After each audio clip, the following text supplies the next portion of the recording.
जय हिंद साथियों, प्रिय विद्यार्थियों नमस्कार।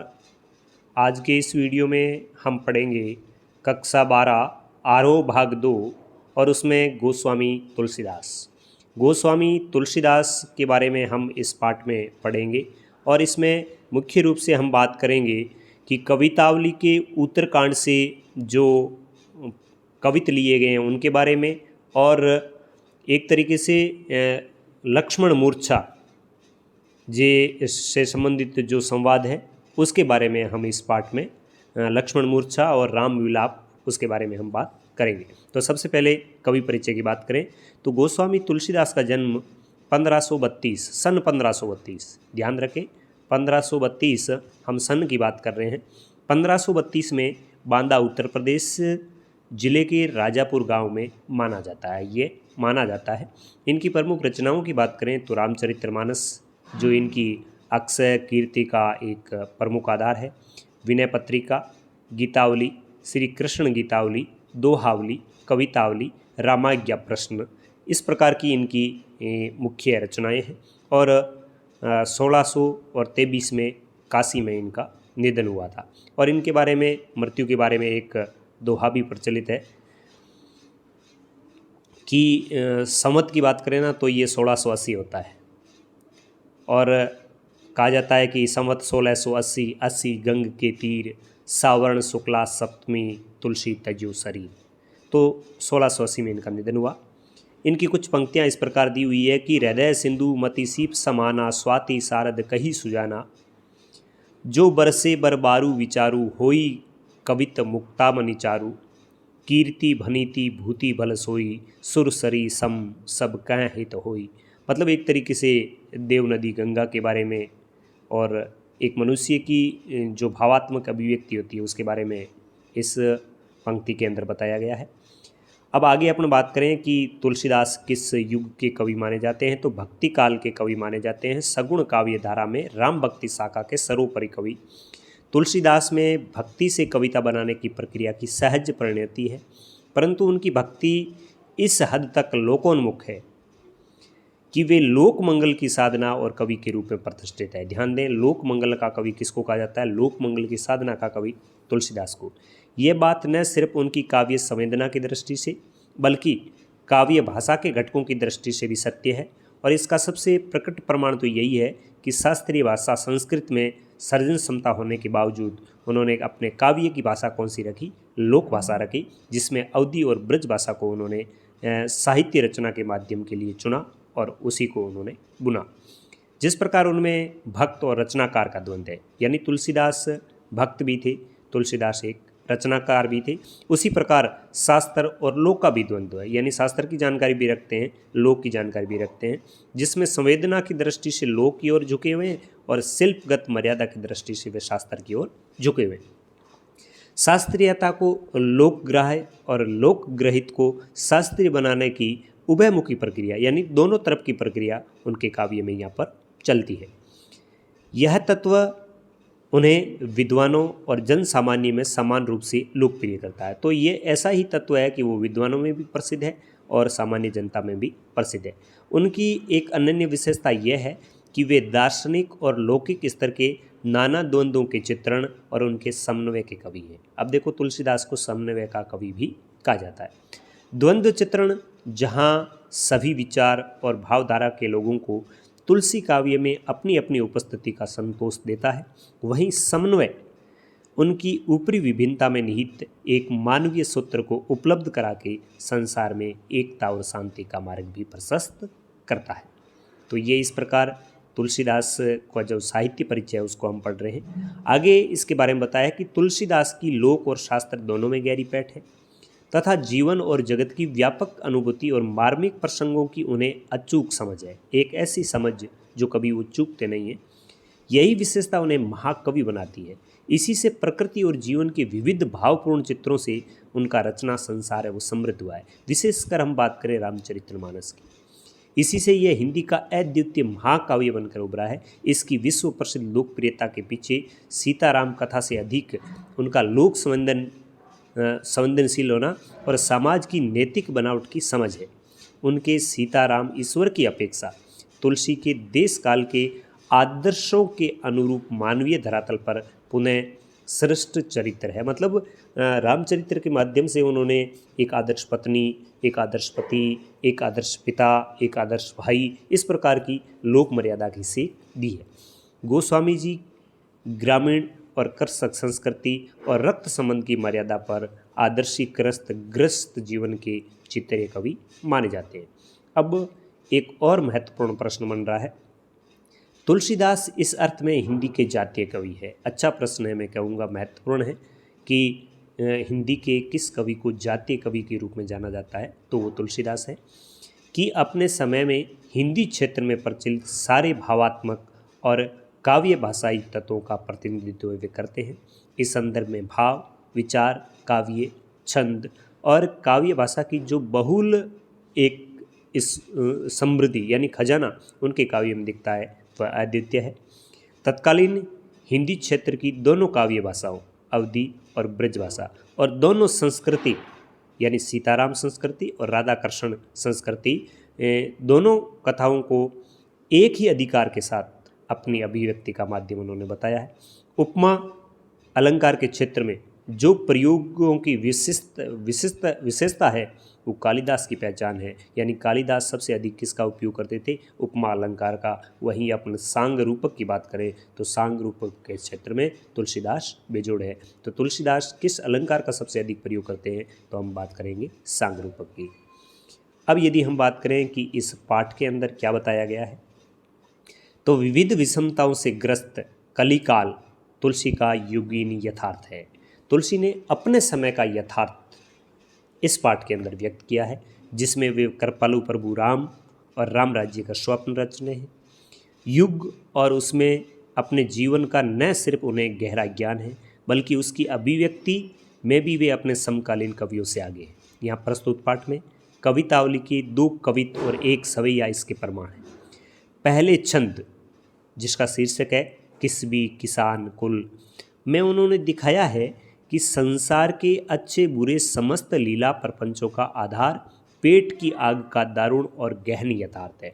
यानी इस पहले कविता में तुलसीदास ने बताया है कि संसार में लोग अनेक प्रकार के प्रपंच करते हैं, अच्छे या बुरा, पाप या पुण्य, कुछ भी करते हैं, उसका मुख्य कारण है पेट की आग मतलब भूख, जिसका समाधान वे राम रूपी घनश्याम के कृपा जल में देखते हैं। वो कहते हैं कि राम ही वे कृपा के पात्र है जो इन लोगों का ये दुख है उसको मिटा सकते हैं। इस प्रकार उनकी राम भक्ति पेट की आग को बुझाने वाली यानी जीवन के यथार्थ कष्टों का समाधान करने वाली है, साथ ही जीवन बाह्य आध्यात्मिक मुक्ति देने वाले भी है। दूसरा छंद है खेती न किसान को भिखारी को न भीख। इस कवि ने प्रकृति और शासन की विषमता से उपजी बेकारी और गरीबी की पीड़ा का यथार्थ चित्रण करते हुए गरीबी को दशानन से उपमित किया है, यानी दशानन की संज्ञा दी है। तो तीसरे छंद में कवि ने धूत कहो अवधूत कहो में भक्ति की गहनता और सघनता से उपजे भक्त हृदय के आत्मविश्वास का सजीव चित्रण किया है, जिसमें समाज में व्याप्त जात पात और धर्म के विभेदक दुराग्रहों के तिरस्कार का साहस पैदा होता है। इस प्रकार भक्ति की रचनात्मक भूमिका का संकेत यहाँ है, जो आज के भेदभाव मूलक सामाजिक और राजनीतिक माहौल में बहुत अधिक प्रासंगिक है, सत्य है। इसके बाद रामचरितमानस के लंका कांड से जो रचना ली गई है उसमें कहा है कि रामचरितमानस के लंका कांड से ग्रहित लक्ष्मण के शक्ति बाण लगने का प्रसंग कवि की मार्मिक स्थलों की पहचान का एक श्रेष्ठ नमूना है। भाई के शोक में विगलित राम का विलाप धीरे धीरे प्रलाप में बदल जाता है, जिसमें लक्ष्मण के प्रति राम के अंतर में छिपे प्रेम के कई कोण सहसा अनावृत हो जाते हैं, यानी खुले हो जाते हैं। यह प्रसंग ईश्वरीय राम का पूरी तरह से मानवीकरण कर देता है। यद्यपि राम ईश्वर है, लेकिन विलाप के समय वो एक साधारण मानव के समान विलाप करने लगते हैं, जिससे पाठक का काव्य मर्म से सीधा जुड़ाव हो जाता है। वह भक्त तुलसी के भीतर के कवि तुलसी के उभर आने और पूरे प्रसंग पर उनके साथ जाने की अनुभूति पाठक को कराता है। इस घने शोक परिवेश में हनुमान का संजीवनी लेकर आ जाना कवि को करुण रस के बीच वीर रस के उदय के रूप में दिखाता है। यह उपमा अद्भुत है, काव्यगत करुण प्रसंग को जीवन के मंगल विकास की ओर ले जाती है। अब अपन चलते हैं उन कवित्व की ओर जिसमें तुलसीदास जी अपने समय की जो यथार्थ स्थिति है उसका वर्णन कर रहे हैं। तो सबसे पहले कवितावली उत्तरकांड से देखिए, ध्यानपूर्वक सुने आप इसको, बहुत ही अच्छी व्याख्या आपके सामने प्रस्तुत की जाएगी।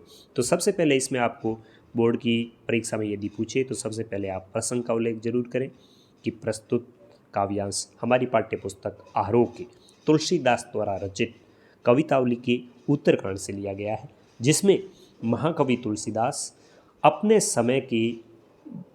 समय की जो यथार्थता है, अपने समय में जो गरीबी है, उस गरीबी का यथार्थ चित्रण करते हुए कहते हैं।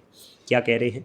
किस भी किसान कुल बनिक भिकारी भाट, चाकर चपल नट चोर चार चेटकी, पेट को पड़त गुन गढ़त चढ़त गिरी, अटत गहन गन अहन अखेट की, ऊंचे नीचे कर्म धर्म अधर्म करी, पेट ही को पचत बेचत बेटा बेट की, तुलसी बुझाई एक राम घन श्याम ही ते, आगी बड़वागी ते बड़ी ये आगी है पेट की। देखिए प्रिय विद्यार्थियों, यहाँ पे हम बात करें तो कवि तुलसीदास अपने समय में व्याप्त निर्धनता का, गरीबी का, बेरोजगारी का, जीविका विहीन लोगों का जो एक तरीके से क्या माहौल बन गया है उसका वर्णन करते हुए कवि कहते हैं कि चाहे मजदूर हो, चाहे किसान वर्ग हो, चाहे व्यापारी हो, चाहे भिखारी हो, चाहे भाट हो, चाहे नौकर हो, चाहे चप्पल नट हो, चाहे चोर हो, या फिर दूत हो, या फिर बाजीगर हो, किसी को भी अपना जीवन यापन करने का जो आधार है वो नहीं मिल रहा है और सभी किसी तरीके से अपना अपना पेट भरने का प्रयास कर रहे हैं। कवि ने क्या कहा? कवि ने कहा, हम ये लिखेंगे कि कवि तुलसीदास या महाकवि तुलसीदास अपने समय में समाज में व्याप्त गरीबी का वर्णन करते हुए कहते हैं कि चाहे मजदूर हो, किसान हो, चाहे व्यापारी हो, भिखारी हो, भाट हो, या फिर चंचल नट हो, या चोर हो, या फिर चार यानी सेवक जिसे अपने दूत कहते हैं दूत हो, या फिर बाजीगर हो, सभी अपना अपना पेट भरने का प्रयास कर रहे हैं। यानी लोग हैं वो पेट भरने के लिए ही पढ़ाई कर रहे हैं, चाहे वे पढ़ाई कर रहे हैं या अनेक प्रकार की विद्याएं सीख रहे हैं, गुण गढ़त अनेक प्रकार की विद्याओं में पारंगत हो रहे हैं, तो भी वे पेट की आग को शांत करने के लिए ही कर रहे हैं। तो कोई जीविका के लिए ऊंचे ऊंचे पहाड़ों और पर्वतों पर चढ़कर वहाँ पर अपनी जीविका को खोज रहा है। कवि कहते हैं कि लोग दिन भर अटत गहन गन अहन अखेट की, यानी कवि कह रहा है कि दिन भर शिकारी लोग हैं वो शिकार की तलाश में घने जंगलों के अंदर भटकते रहते हैं। फिर आगे कवि कह रहा है पेट को ही नहीं ऊंचे नीचे कर्म अधर्म करी। कवि कहते हैं कि पेट के लिए ही सभी व्यक्ति है वो ऊंचे नीचे कर्म कर रहे हैं, अच्छे हो या बुरे, वो पेट की आग को शांत करने के लिए ऊंचे नीचे कर्म कर रहे हैं। धर्म अधर्म भी यदि वो कर रहे हैं, जानबूझकर कर रहे हैं, तो भी पेट की आग को शांत करने के लिए ही कर रहे हैं। आगे कवि कह रहे हैं कि पेट ही को पचत बेचत बेटा बेट की। तुलसीदास कहते हैं कि गरीबी या निर्धनता की भयानकता इतनी है कि कुछ तो लोग इतने मजबूर हो जाते हैं, इतने लाचार हो जाते हैं कि पेट की आग को शांत करने के लिए अपने बेटे और बेटियों को भी बेच रहे हैं। आगे तुलसीदास कहते हैं तुलसी बुझाई एक राम घन श्याम ही ते। तुलसीदास कहते हैं कि अब तो एक राम नाम का ही सहारा है, यानी राम नाम रूपी ही एक सहारा है। एक राम नाम रूपी जो घन श्याम है, जो बादल है, वही इस आग को शांत कर सकता है। वो कहते हैं कि पेट में लगी आग आगी बड़वागीते बड़ी है आगी पेट की। तुलसीदास कहते हैं कि बड़वागीते यानी समुद्र में लगने वाली आग से भी अधिक भयंकर आग है पेट की। तो इसको केवल और केवल राम नाम रूपी घनश्याम यानी काला बादल ही शांत कर सकता है। तो साथियों, इस प्रकार ये पहला पद है, इसकी व्याख्या एक तरीके से यहाँ पूरी होती है।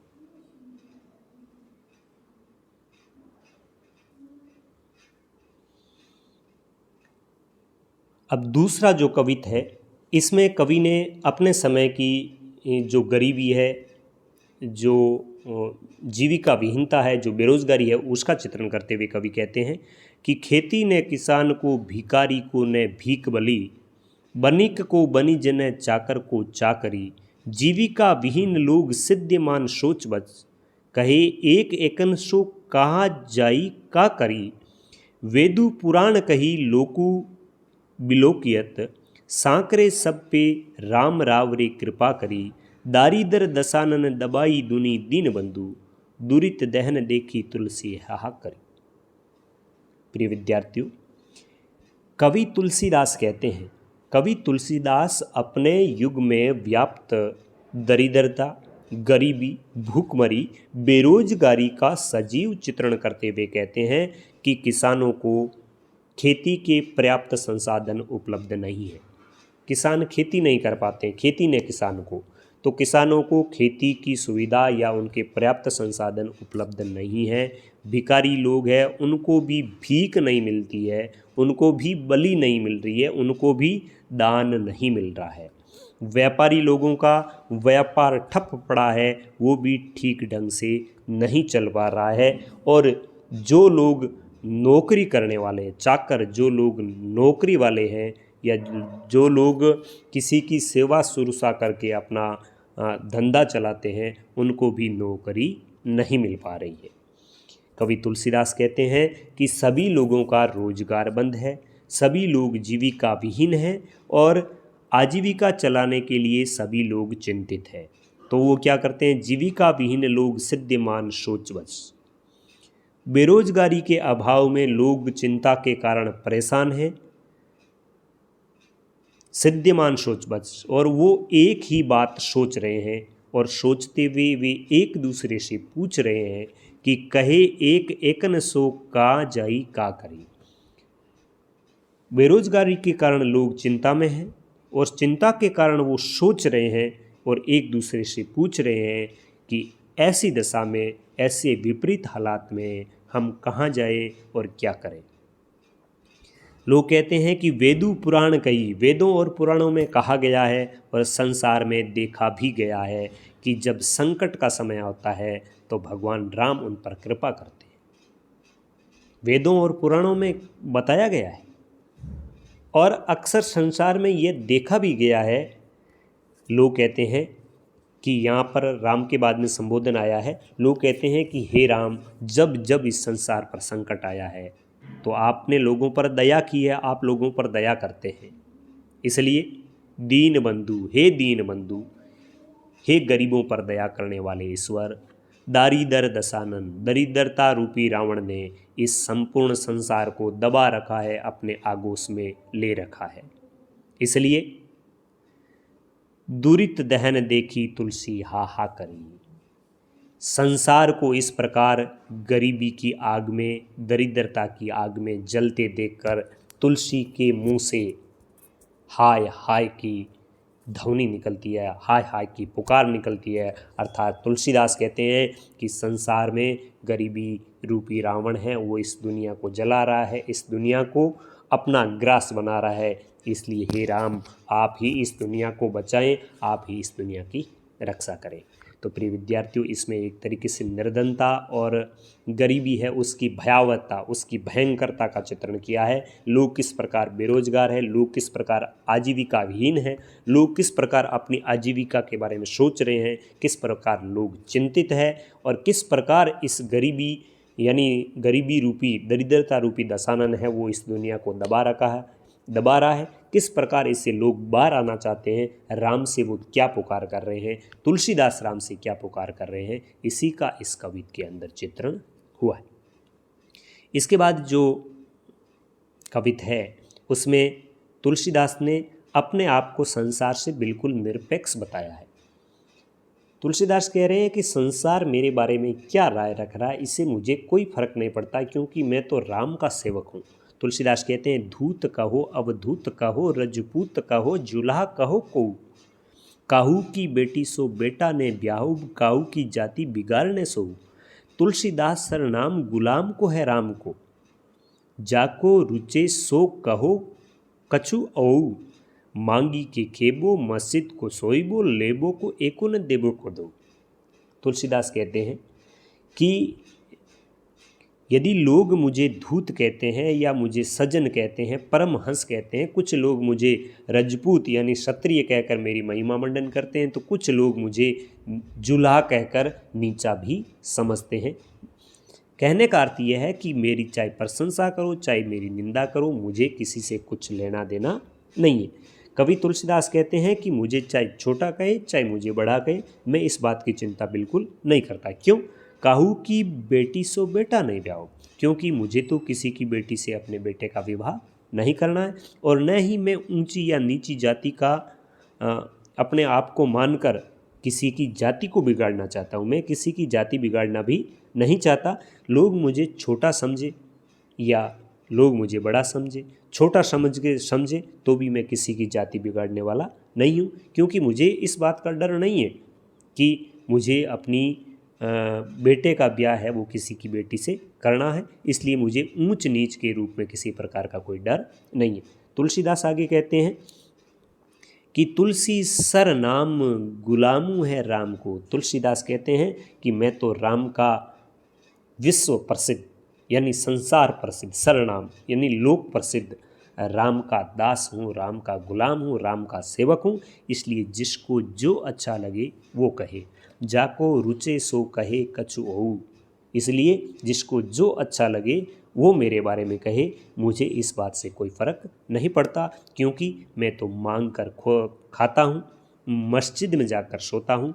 मुझे न किसी से कुछ लेना है न किसी को कुछ देना है, तो मुझे इस संसार की क्या परवाह है। लोग मेरे बारे में क्या कह रहे हैं, क्या सोच रहे हैं, इस बात से मुझे कोई फर्क नहीं पड़ता। तो यहाँ पर तुलसीदास ने एक तरीके से सामाजिक समरसता का संदेश भी दिया है। उनका लोक प्रसिद्ध जो रूप है वो सामने आया है। राम के वो परम भक्त थे और राम को स्वामी मानकर स्वयं को उनका दास मानते हुए दास्य भाव की भक्ति वो राम की करते थे। तो साथियों, इस प्रकार ये तीन यहाँ पर दो कवित और एक सवैया यहाँ पर पूरे होते हैं। आगे के वीडियो में हम पढ़ेंगे लक्ष्मण मूर्छा और राम का विलाप। तब तक आप वीडियो को देखते रहिए, वीडियो को शेयर कीजिए, वीडियो को लाइक कीजिए और चैनल को सब्सक्राइब करना बिल्कुल मत भूलिए। मिलेंगे इसके आगे वाले भाग के साथ, तब तक आज्ञा दीजिए। नमस्कार, जय हिंद, जय भारत।